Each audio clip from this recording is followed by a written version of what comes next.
My name is TALHA TASEEN. I'm your IELTS examiner for today. What's your full name? My full name is Heather Ali. You can just call me Heather. Okay, Heather. Where do you come from? I live in Multan. My family actually does not live with me. They live in another city, but I'm living in Multan for university, for my university. I'll ask you some questions related to yourself. Okay. Do you play sports? Yes, I do. I like to play many different kind of sport, especially I would say badminton or cricket or football. Do you like to watch sports on TV? I actually don't really like to watch sports. I would rather just play it. But I sometimes watch it on my television. Okay. Which sport is popular in your country?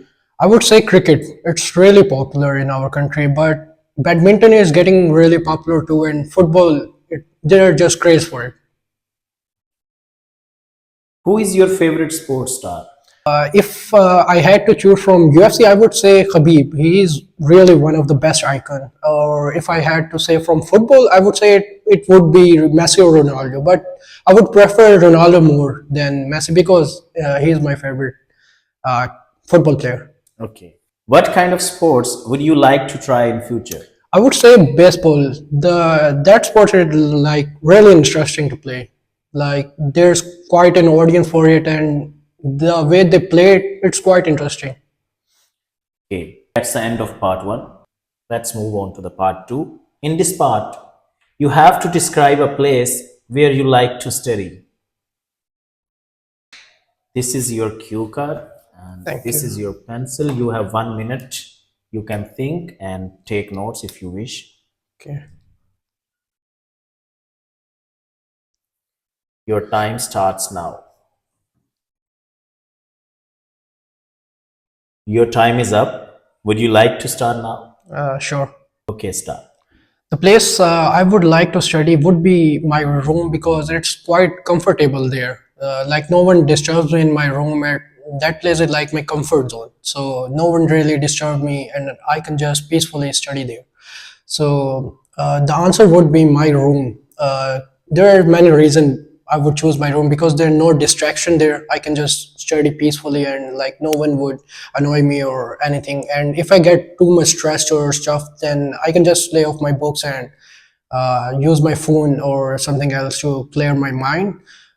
There's also many other reasons I would say in my room because my room would be the only place like there would be no one in my room, so I would be alone, and learning alone and studying alone is quite good because I can study quite good when I'm studying alone. I would say like I can study like standing up or sitting, but it would be more comfortable if I was just in my bed and like laying in a blanket and then studying there.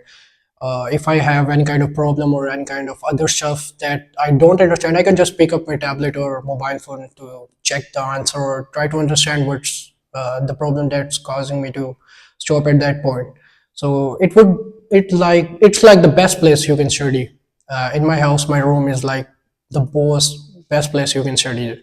Okay, thank you. May I have the cue card and pencil?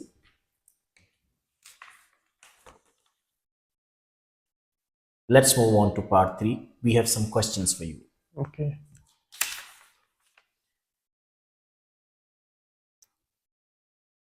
What are some popular subjects that university students study in your country?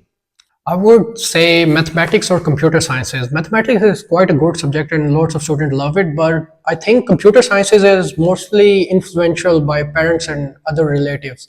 People are not like really interested in it. They are just pushed to study in computer sciences and other subjects. Do you think that university education should be free for students? Yes, it should be. There are quite a lot of students who don't get a chance to study in university. So government should help other students who get into universities. Do you think students from all majors should study subjects like math and history? I think maths is pretty important, and history is like our tradition, and there's a lot of things to study in history. So I would say yes, it's really important to study mathematics and history. Both of these subjects are really important, and they must be taught. What are the differences between a private university and a public university? And there are a lot of differences in private and public universities. I would say, especially the condition or environment of universities depend like really on the university. If there's a public university, they spend on their university, but I would not say that like they are the perfect. Private university are not perfect too, but I would say their environment is much better than the public universities. Okay. How technology has brought benefits to the way students prepare for the exam? I think technology has really improved our life. Like we can study from anywhere we want, and if we have any kind of problem in any subject or a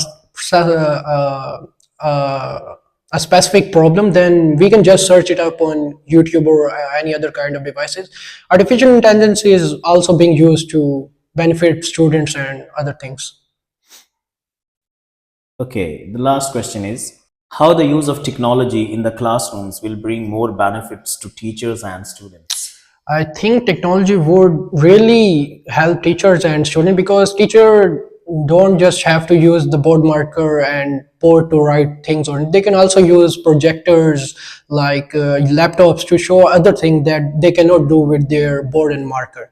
And student, they really use technologies now that we can solve many kind of different problem. As I said, from the previous question, we can use artificial intelligence and other kind of things to understand and like know other kind of problems. This is the end of speaking test. Thank you.